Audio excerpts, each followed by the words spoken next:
Okay, welcome back. In this video, I'm going to look, we're going to look at systems of equations. We're going to start at the very beginning, which is how do you actually check if a solution is a true solution to a system. And then we're going to look at how to find solutions through graphing. So here, the first thing that we have to pay attention to is we have a general rule, and the rule says that in order for a system to be a true system, then the number of equations must match the number of variables. So for example, if you had 3 different variables within a single equation, then you would expect to have 3 different equations in order to solve for your system. If those two concepts do not match, meaning let's say you had 3 variables but only 2 equations, then solving the system would not be possible. So the very first thing you always want to do is you want to double check your rule. Now, to solve a solution, or to check and see if a solution is a solution to the equation or the system, you need to take your coordinate point and you would need to plug it into both equations out of your system, and it has to be true for both. If your solution, so say for example this 0.50, if it is true for both of these 2 equations here in the system, then that would be a true solution to the system. However, if it fails one of them, then the entire system fails. So in this example, we want to check these 2 solutions, and we want to see if either one or both or neither are solutions to the system. So my system is right here. It's these 2 equations. So the first thing I'm going to do is I'm going to go ahead and I'm going to check the 0.50. So that says I have to plug it into both. So what we have to remember here is that this is x comma y, and so we need to plug the values in where they belong. So if we look at the first equation, this becomes 2 times 5 plus 0, and we're looking to see if this equals 5. Well, 2 times 5 is 10 plus 0 is 10, and that does not equal 5. Since my first system or equation fails, then the whole system fails, which would mean that no, the 0.50 is not a solution.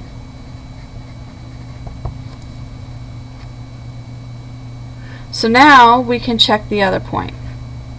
And so notice I'm not wasting any time. I'm not worrying about checking the 0.50 with my other equation because I don't necessarily need to. Since I already proved that the system fails, I can save time and move on. So keep that in mind when you're working the problems, that if you're being tested on things like this, you need to save time wherever you can, and this is one of those places. So here we need to check the second point. So again, I would start, and we need to remember that it is x and y. So I would start again with my first equation. So this is going to be 2 times 2 plus 1, and I'm looking to see if that equals 5. Well, 2 times 2 is 4 plus 1, so 5 equals 5. Since this is a true statement, I need to check the second equation. So here we would then check 2 plus 3 times 1, and we're looking to see if that equals 5. Well, here 2 plus 3 times 1 is 3, so 2 plus 3 is 5, so 5 equals 5. Since both equations worked, then what we have here is we have a true solution to the system. In other words, yes, the 0.21 is a solution. Okay, So that's what it is. So here, if you notice again the difference, because the first one failed, that means the whole system fails. But here, since both equations pass, the system passes. Okay, and that is one way that you check your solutions. Now with that, we have to be able to solve systems, and we've got different methods we can use, and one of the easier methods to use is to solve by graphing. So to solve by graphing, we're going to start by having a system. So in other words, a collection of two equations and two unknowns. With this, we will have three different solution types. We can have one solution, meaning my two lines will cross at only one place. We have no solutions, which means that they're parallel. Or we have infinitely many solutions, means when we simplify both equations down, they become the same line. The easiest way to do this is to find your lines using whatever means is easiest for you. Personally, I find using the slope and the y-intercept the easiest way, meaning all I have to do is put each of these into y equals mx plus b form and then graph my two lines. However, there are many other methods to graphing, and so if this method doesn't work for you, then try using your xy intercepts and see if that does a better job. To use slope-intercept form simply means I need to rewrite my equation into slope-intercept form. So with this first one, I'm going to take the 2x and move it. So this becomes y equals negative 2x plus 5. Keep in mind, since the 2x was positive, to move it says I have to subtract. Now for the second equation here, in order to get y by itself, I need to move the 3, which means I need to divide everything by the negative 3. So negative 1/3 x is equal to y, and notice both of these now are y equal equations. So in both, we can take a minute and we can identify the information we have. So for the first one, my initial slope is going to be a negative 2. And my y-intercept is going to be at the point 0, 5. For my second equation here, my second slope is going to be negative 1/3. And my second intercept is at the point 0, 0. Now notice for both of these intercepts, I wrote a coordinate point. So do make sure when writing intercept values that you write them correctly. Intercepts are coordinates, they are not single values. So we have to graph each of these lines. So we're going to go ahead and get in here. And the first line we have to graph, we're going to start with the point 0, 5. So 0, 1, 2, 3, 4, 5. And then my slope is 2. So what we have to remember here is that this is the same as thinking about, say, negative 2 over 1. So that tells us that the easiest thing to do is we're going to go down 2 points, but then we have to go over 1. So 1, 2 over 1 puts us right here. Once you have 2 points, then from there you can simply connect the dots. And so for doing that, we're going to go ahead and connect our dots. And to make things easier here, I'm going to go ahead and use my ruler, but for most places that would not be required, and we're going to go ahead and just draw this line. Now, another thing that you need to remember is because you're drawing more than one line on a graph, you need to make sure that you label it. So in this case, here we were looking at y equaled negative 2x plus 5. And that helps to keep you straight with what you're doing. Now, if you are somebody who doesn't like to have all the extra labels in your graph, then making a key and using colors would be just as easy as well. Now, to go the other direction, we have to start at the point 0, 0. So 0, 0 would be right here. And then here we're going to go a slope of negative 1/3. So that means we're going to go down 1, but then we're going to go over 1, 2, 3. And so that's going to put us right here. Again, we need to connect our dots because you need to draw your linear line, but clearly you should be able to see that we are definitely passing or crossing in one spot. Again, you need to make sure that you label. So if you're not color coding, then you need to label it that this line here was y equals negative 1/3 x. And what you should notice is that we actually have a single point of intercept. So right here, my two lines cross. And I can very easily read that off the graph as being the point 3, negative 1. And so we would call that your solution. Well, with that, you want to check it. So we want to check the solution 3, negative 1, because you want to make sure that the solution that you're identifying is actually the solution to your equation. Remember, checking your solution says you have to check it into both, and if it fails at either one, it's not actually a solution. So here, remember that this is x and y. So we'll plug it into the first one. So we have 2 times 3 minus 1 should equal 5. 2 times 3 is 6, minus 1 is 5 equals 5. So since the first equation works, I need to check the second. So this says 3 is equal to negative 3 times negative 1. Negative 3 times negative 1 is 3. So 3 equals 3. Since the second one works, then we have that the point 3, negative 1 is a true solution to the system. With this being a true solution to the system, this also means that we have a one solution set. Okay? So, one solution set is the type of solution that we have. So again, one solution means we have one common point between the two lines, okay, which occurred right here at the point 3, negative 1.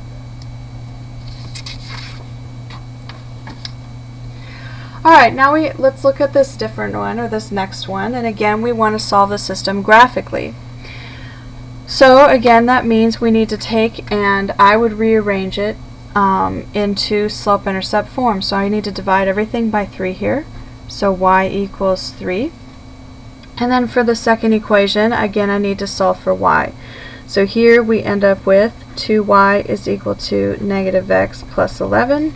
Divide everything by 2, and y is equal to negative 1/2 plus 11 over 2, or 11 halves. Now again, that means that we can write our points. So here, my first slope is going to be 0. This is a special case. This is a horizontal line.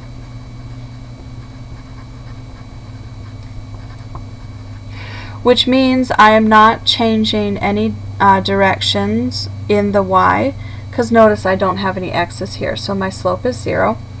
However, when I'm looking at my first intercept point, I do have a value, so this is at 0, 3. Now in my second one, I have a slope of negative 1/2, and in this case, my second intercept is going to be at the point 0 and 11 halves. So just like before, we can go ahead and graph our 2 points here. So my first point is at the point 0, 3, so 1, 2, 3. And I don't have a slope, which means I have a horizontal line that's cutting through my y-axis. And if you're not going to color code, do make sure that you label. So again, this is the point y equals 3.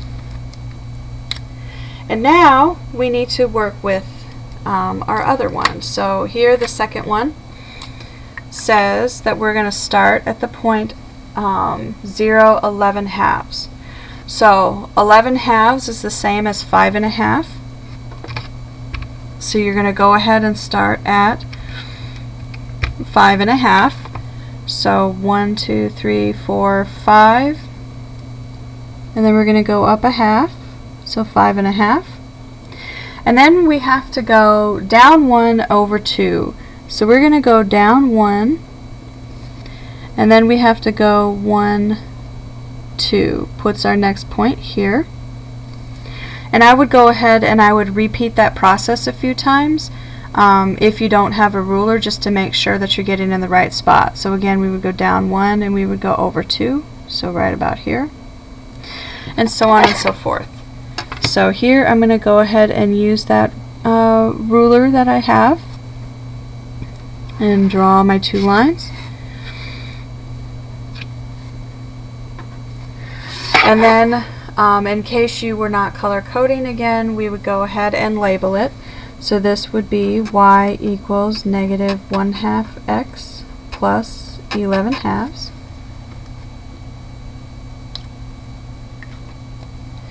And now with that, we have to identify the point at which that they cross.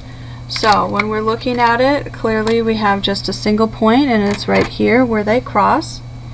And so this would be called your solution point. If we look again, it appears as though it crosses at a solid coordinate point, so we would count over 1, 2, 3, 4, 5, and up 1, 2, 3. So we're looking at the point 5, 3. So I would again advise that you test it. So we are going to go ahead and we are going to check the point 5, 3 to see if we are where we need to be.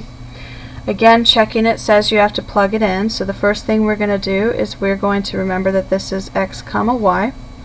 So here I'm going to end up having 3 equals 3 using the first equation, y equals 3.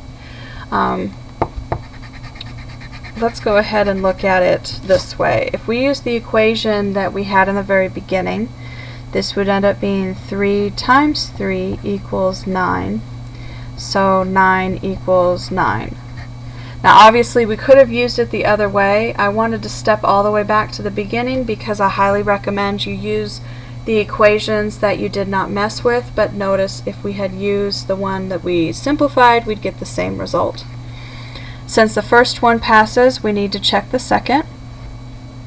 So the second one says that we would have 5 plus 2 times 3 is equal to 11. 2 times 3 is 6 plus 5 gives me 11 equals 11. That one also passes. Therefore, we have that 5, 3 is the true solution to the system. It also means that this is a one solution system.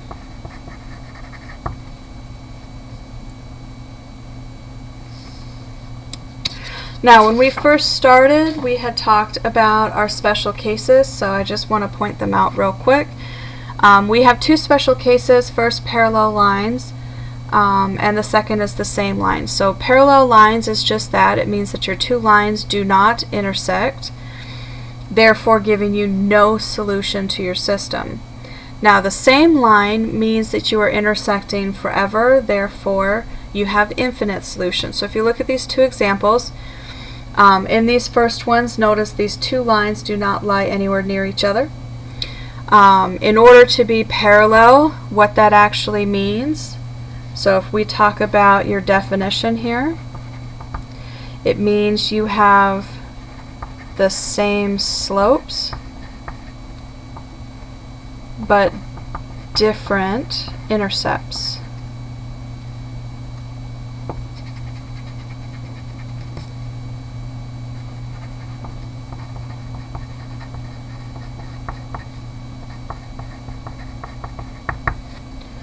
So in other words, what that means is that your first slope is the same as your second. However, it means your first intercept does not equal your second. Okay? Now, when we talk about identical lines, notice these two lines are lying on top of each other. So when you simplify, your definition here says that not only do you have the same slope, but you have the same intercept. So with that being said, it means that your first slope equals your second, and your intercept equals your second. Okay, so those are the two differences, and that gives you the two different types. So no solutions is your parallel line. Infinitely many solutions is the same line. So there you go. That's everything that you kind of need to know to get started with being able to test solutions and then solve systems using the graphing method. So if you have any questions, please let me know. Otherwise, remember to keep smiling, have lots of fun with your math, and I'll see you next time.